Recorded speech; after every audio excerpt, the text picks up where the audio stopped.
All right. Let's talk flavors here on the Exam Room podcast brought to you by the Physicians Committee. Hi, I am the weight loss champion, Chuck Carroll. So many people say, well, look, I want to eat healthy, but if I do it the right way, I'm not getting any flavor whatsoever. My food is so bland. And then you have other people who straight up put their heels in the sand and they're like, look, no salt, no oil, no sugar, no meat. They throw up the deuces and they just walk away from the table. They say, there's absolutely no way I could ever eat that. But the fact of the matter is, you can eat an entirely healthy meal without the salt, without the fat, without the sugar, and still have a world of flavor right on your plate. So, how do you do that? Today, we will be speaking with a chef and food editor of Veg World magazine. She also happens to be the author of the cookbook Love the Foods That Love You Back. With that, we welcome Kathy Caton Grazzini to the Exam Room. Hello, so good to see you, Kathy. Hey, Chuck, great to see you too. All right, let's talk SOS. Let's talk about saving ourselves and flavor at the same time. So, if somebody is cutting the salt, the oil, and the sugar out of their diet, and they're still looking to have those bold flavors on their plate, what's the secret there? Oh, yeah, there are so many things you can do. You don't have to sacrifice flavor whatsoever. Um, the vegetables and the fruits and the whole grains and the legumes, all the herbs and spices and fungi, the mushroom kingdom, everything that's available widely and so easily available from all over the world at our fingertips today. There are so many techniques that you can use. So let me share a couple right off the top of my head. You can start with the vegetables, for example, and by roasting tomatoes and roasting peppers, you can concentrate their flavors, reduce the liquids in them, and they caramelize those sugars. And I use those in a million different ways in sauces and in glazes and just in ingredients and different recipes. And that's one way to start off with a foundation of flavor. You can braise your dishes. So you start them in a pan, and you soften, you cook those vegetables, and then you finish them in the oven where they reduce the liquid once again, and the flavors can pop.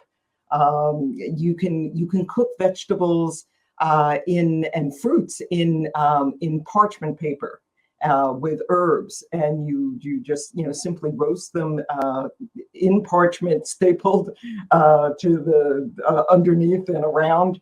And potatoes are a great way to cook that way. They get crispy on the outside, they're soft and creamy on the inside, and with rosemary or sage and thyme, and that's another way to go. But then there's, as I mentioned, the herbs.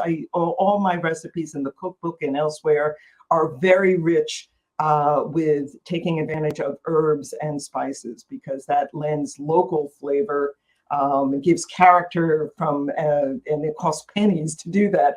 You can have a little herb garden outside your window like I do, that I just freshly clip every time I'm making a dish of different sorts.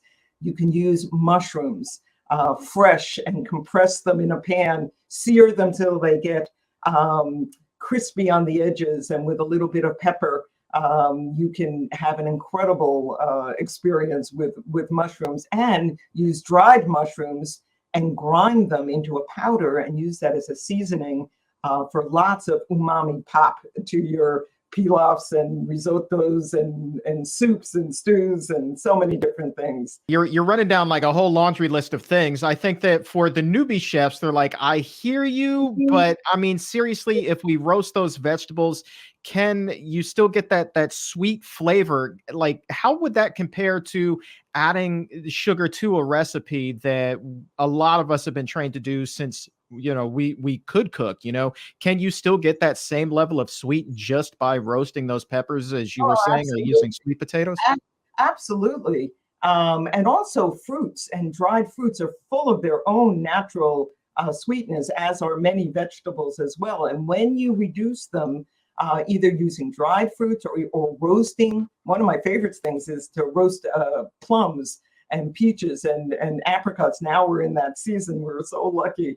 And you roast them, and it just concentrates their flavors. And they, I don't know if you've ever barbecued pineapple and peaches and so forth. They're incredibly sweet, more than you might realize. people like to say that salt and sugar and so forth, brings that olive oil, brings out the flavor of dishes. But I beg to differ because they really mask the flavor of dishes, and you lose our sensitivity, you dull down your senses, so that's all you're really tasting. But when you get rid of those super inflammatory elements out of our cooking, you all of a sudden you can begin to perceive the subtle and wonderfully rich variety of flavors that you get from fruits and vegetables and whole grains and beans and mushrooms and everything else, unmasked. And it kind of wakes up our senses, because we've been dulled by the cuisine that Americans more and more have gravitated to through marketing and availability and cost and everything else. And it's a shame. For sure. So we've got the sweet covered there, but what about the people that are like, I don't really have a sweet tooth, but I do like salt with my dishes. So if you're trying to cook, but you don't want to add the salt to the dishes, what are some foods that we could gravitate toward that still kind of have maybe a natural sodium occurring that's a lot healthier, perhaps? Sure. So there's people don't realize that there is sodium in our vegetables as well. I often find that when I'm working with leafy greens, just all, beet greens or spinach greens, if you taste them raw in particular, you will taste how saline they truly are. And we just don't really appreciate it because we're so over salting our dishes. But one ingredient that I, especially for people that are new to this way of preparing their foods and are, the leap to salt-free would be a very big step. And, salt is one of the tastes that we are imbued with in our mouth to perceive. And that is, I work with miso paste quite often, because the studies that have been done out of Japan, human studies on miso, indicate that they actually are heart healthy. They, in spite of their saline content, they reduce heart rate and they don't elevate blood pressure. So for the time being, as long as the data is pointing in this direction very strongly, they're a lot less salty than salt itself, and you can flavor to taste, based on your own preferences. There are very mild miso pastes like Shiro white miso, which is fermented for just a number of months, to the slightly stronger, darker, richer tasting Aka misos, and there's a whole bunch of gradations in between with what people have fermented and made available. And you can dehydrate your miso paste, and this is in the cookbook as well, into a powder that I grind into a powder and use it as a finishing salt, so to speak, a finishing flavor that you can use very, very little and melts right on the tip of your tongue, while you're eating it, and you can really bring down the salinity and the danger to our arteries and to our gut from eating table salt, for example. Kathy, when did you become a miso master? It sounds to me like you've tried every form of it under the sun. I am fascinated by miso paste. And they lend so much character, they have so much flavor, and they can because it's not just the saline composition, because they're fermented with koji. It's a type of culture, a type of mold. They are very rich in subtle flavors, and the substrate could be soybeans, but often they're made with other legumes and grains as well. So there's just so many possibilities, and they really lend a unique character to various dishes, not just Asian dishes. I use them across the board. So people have those options when they're looking at the recipes in the cookbook, for example. They can use them and use them a little bit, flavor them to as much or as little as they want, or omit it altogether if they prefer that as well. So gives them all your options. So we've talked about the salt, we've talked about the sugar. Now let's talk about keeping things low with fat. And the first thing that a lot of us turn to then is taking the oil out, and thus the SOS part of it, salt, oil, sugar. Right. What are some of the ways that you would recommend somebody begin to cook without oil? We've talked on the show previously about water sautés. Beyond that, what are some tips that you could give the exam roomies? Yeah. Well, let me start a little bit. This is such a great question because this is the typically the thing where people that don't have even people with culinary training, they make a mental leap and they assume, well, I'm used to cooking with oils and fats. If I'm going to saute anything as a foundation, a sofrito, a battuto, an Italian battuto, a mirepoix for French dish or whatever. It's the foundation of most stews and soups and casseroles and so forth. I'm not using oils. I'll just have to use liquid. And what ends up happening with the way people think they should approach water sauteing is that they just add a liquid right in the pot, when they're adding their aromatics at the beginning of the process of cooking their dish. But what you end up doing is you basically are steaming all your vegetables at the get-go, and you never develop those caramelized flavors from those onions or shallots and celery and carrots and so forth that might be the foundation of your dish. So instead, you do it dry on a hot pan. You just put those vegetables in there to begin with. They're full of water. People don't realize how much water content are in, our produce. Just let them cook right on their own on a medium flame in a hot pot, and they will begin to release their liquid. And that's the foundation and how you begin to build flavor when you're doing a saute, for example. And after 5 minutes, 3 to 5 minutes or so forth, stirring around, you'll see that the pan will begin to darken, your vegetables will begin to darken a little bit. It's at that point, and that point only, that you would introduce just a little bit of liquid, and it could be a juice or a salt-free broth. It could be vermouth or a wine of some sort. It could be any liquid that you want. It depends on the dish. And to just simply as a vehicle to deglaze that pan and scrape up those caramelized sugars that have adhered from your carrots and your onions, for example, at the bottom of your pan. And that's the beginning of your flavor. And you add your herbs then and your other aromatics, and you start to build flavor in your dish from the ground up. But you don't start with water. You don't start with liquid. That's where people go wrong often. So when you start to see that browning on the bottom of the pan, initially, that's not time to panic. That doesn't mean that your food's burning. 911, the dish is ruined. No, you're not walking away. This happens in a couple of minutes. So you're not going to leave the room and come back in 10 minutes. Then you might have a problem where things are really sticking. But you want that caramelization. Those are those sugars that natural sugars in the produce itself that really elevate a dish and begin to build flavor. And then depending on the dish, you add your chilies, you add your mushrooms, whatever it is you're cooking, your vegetables, longer, cooking ones first, heartier herbs first, and you go from there. And you add just a judicious amount of liquid as you go to prevent sticking, but not more than that unless it's required by the dish. But that's how you keep things from getting soggy and everything looking gray. Yeah. So when you say a judicious amount, is that one of those things where I guess you just kind of have to learn by trial and error to figure out what that sweet spot is with the amount of liquid? It's usually it's so little. It's a tablespoon or two. It's just what you need to be able to again, with a wooden spoon, scrape up those sugars, and then, because again, whatever you're adding in has water content in it too, and they're going to release the liquid as well. And you observe as you go. You use, in this way of cooking, you're using all your senses, your eyes, your ears, your nose, you're tasting as you go. It's such a sensual way of cooking. It's very fun.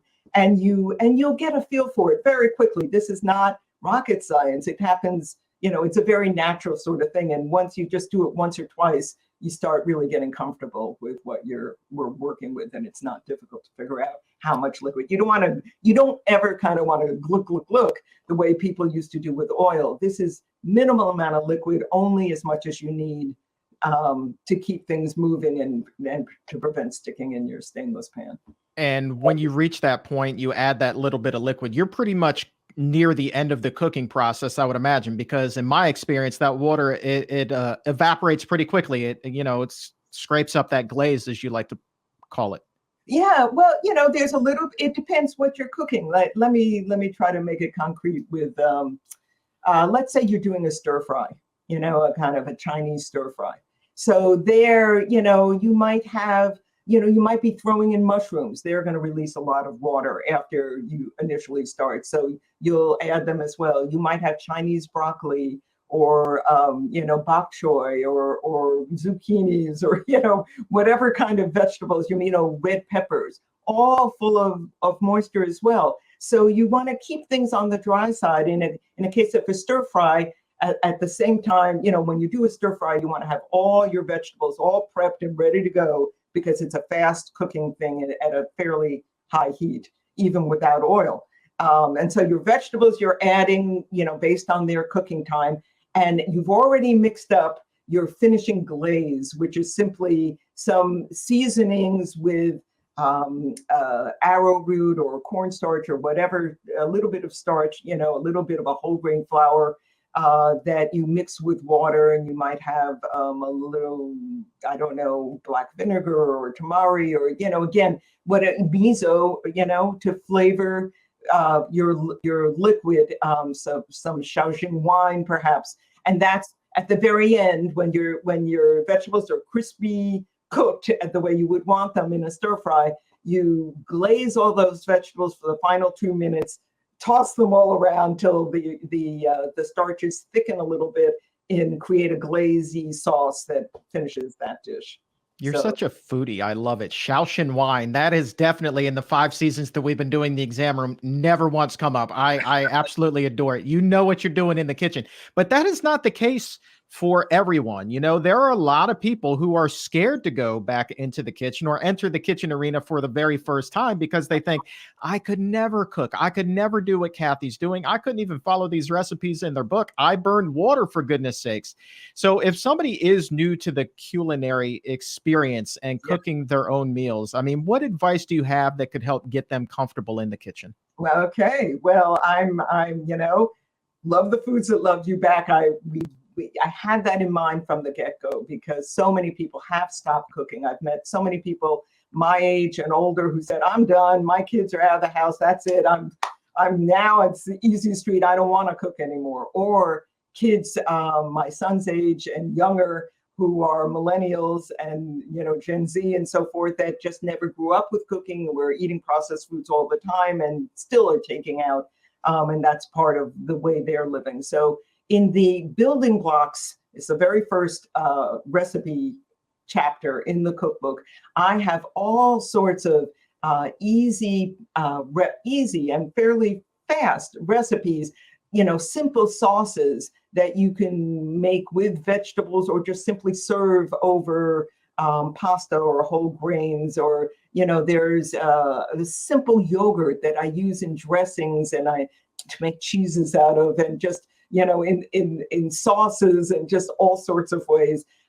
There's a wonderful red sauce and a white sauce. These classic, even a sauce made with roasted peppers that I was talking about before, because they're so flavorful. You can just throw them in a blender and make a sauce out of it. Or garden tomatoes or store-bought tomatoes, just throw them in there and cook them down. And you've got a wonderful rustic tomato sauce, which you can use over baked potatoes or grains or in a million different ways. But lots and lots of easy, simple recipes. And then there are soups and so many other, simple and fast dishes, as well as some that are more celebratory. But for the food shy, cooking was not meant, and traditionally it never was a solitary activity. It wasn't one person cooking for the rest of the family and lonely in the kitchen doing his or her thing. No, cooking was a communal, it was a familial, there was generational. So my best advice is to make it party. Have a neighbor or a good friend who wants to walk this journey with you and learn to cook. Get them in the kitchen with you, turn on some music, pour yourself something, tasty and refreshing to drink and have fun. We evolved around a fire pit, cooking, sharing food, eating together. It's not just the nourishment, it's the emotional and social connection that we get when we cook and eat and share what we've created together, which is so missing in our culture right now and so vital for our mental, emotional, spiritual, and physical health. So No question about it. And going back again about that simplicity, you were talking about the sweet pepper sauce. I mean, I've got it right here on page 62 of the cookbook. And this is just 3 ingredients that you can do in 20 minutes. And it's not like you have to slave over the stove for all of those 20 minutes. No, you put the peppers in the oven.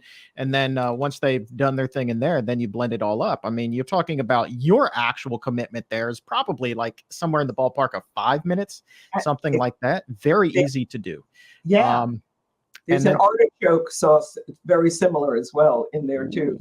So there, yeah, sorry. That's what I'm talking about. Artichoke sauce. Okay. I'm feeling good about that. Kathy, the last question that I have for you is about introducing new flavors into our palate, right? We all have somebody in our life whose menu for their entire life has really extended no further than peanut butter and jelly or grilled cheese sandwiches or chicken nuggets. We're talking about people who have never had a taste of Chinese food, never even had a burrito. So how can you kind of nudge somebody out of their culinary comfort zone and try all of these new flavors? Yeah. Wow. I feel sorry for the people that are so restricted, but we all start where we start. None of us, have had, most of us have not eaten the globe. We start with the culture or the whatever we grew up with, whatever we, start with. I would start there. With what's familiar, what's comfortable, what's not threatening, an easy cheesy sauce instead of melted mozzarella, that's in the cookbook. That takes no time, 10, 15 minutes to make. Then you can gradually, put a toe in the water, get exposed to another culture. I mean, you don't have to go high spice if you're shy about doing that. There's just, Italian cooking is very ubiquitous. Most people have had their pizzas and their pastas and so forth. You can start there with plant-based. If you like nachos, even if you haven't had traditional Mexican cooking, you can start with beans and chilies and purees and just, introduce yourself to some of these seasonings, because the spice, it's not just for flavor, it's for our health as well. All of these herbs and spices are loaded with polyphenols. In fact, this whole cookbook is like a polyphenol, cookbook. What are polyphenols? They're compounds that are just in plants that are so rich in antioxidants. They just do amazing things for us and for our gut health as well. And so the more we can just, gently expand our horizons, starting with what's familiar and branching out slightly in different directions, different combinations, adding a new vegetable once a week, or trying some spices from a different cuisine. Oh, today I'm going to try something Indian or Mexican or, Japanese or whatever it is. It's just such a pleasure, and it's a cornucopia of possibilities that are out there. Why limit ourselves? It's better for our health. It's better for the planetary health. All of these foods are so low in the carbon emissions that they generate relative to animal agriculture. It's just like there's no comparison. It's what we can do for ourselves and for our families and our communities. And it's so fun. It's such a pleasure. It's so enriching. So, don't feel shy about it. I mean, if you're cooking and you're not experienced, what's the very worst thing that can happen? After all, it's a very low risk thing. You might, I don't know, it might not come out exactly the way you want it, but it will still be good. No matter what you do, you can't go wrong. And so you can just, take it wherever you start and go from there. That's the key. I mean, you can't go wrong. It's just like take that little step outside of the comfort zone. You're not going to mess it. It reminds me of like Bob Ross's theory when it came to painting. I don't know if you ever watched The Joy of Sure. Painting. He Yeah, said that there were only happy little mistakes, right? It's the painting was never ruined. It just exactly. something happened and you just go with it. And that's cool, right? But I'm just looking at the table of contents here, Kathy, in the book, and it really is. I mean, it is just a tour of taste here. I mean, the table of contents here, just under soups alone, you've got Latvian lentil soup, Greek vegetable stew, Turkish eggplant lentil stew. You've got an Ethiopian vegetarian stew, and then over in the breads, you've got an Armenian stuffed flatbread.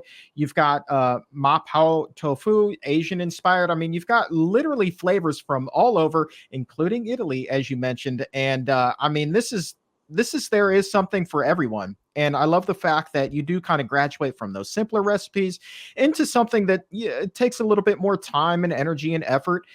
But at the same time, I didn't stumble across any recipe in this book that even somebody who's kind of a novice in the kitchen, such as myself, should be intimidated by. When you look at how you break these things down, it really is something that even a newbie can jump right into page 222 and give that recipe a go. I have no idea what that recipe is, but I'm pretty sure they could just jump in and do it. Was that something you were cognizant of as you were putting this together? Yeah, yeah. I just, I wanted to explain the recipes are constructed in a way that they explain in great detail what's involved, what the ingredients are, even if you've never used a certain ingredient before, what to look for as you're cooking so that you're staying sort of on track. And my hope with the cookbook, as strange as this might sound, is that people will get enough feel for working with plants and fruits and whole grains and so forth in this very healthy way that eventually they won't need a cookbook. They'll develop the right instincts just by making these recipes a couple of times, that they can go off the grid and take advantage of whatever really looks great in the marketplace or in the farmer's market at any given time, to come home and say, "Ooh, what am I going to do with this today? I'm going to use these herbs. I'm going to combine these things. I'm going to make a beautiful saute or a salad or a soup." And then it's just incredibly liberating once you learn your ABCs. And I hope that this could be a roadmap so to free people up to really find their inner chef. And just to confirm, I did flip over to page 222, and it is a delicious recipe for plum chestnut tartlets. So who wouldn't want to add that to their dessert menu, right? I mean, that's just absolutely gorgeous.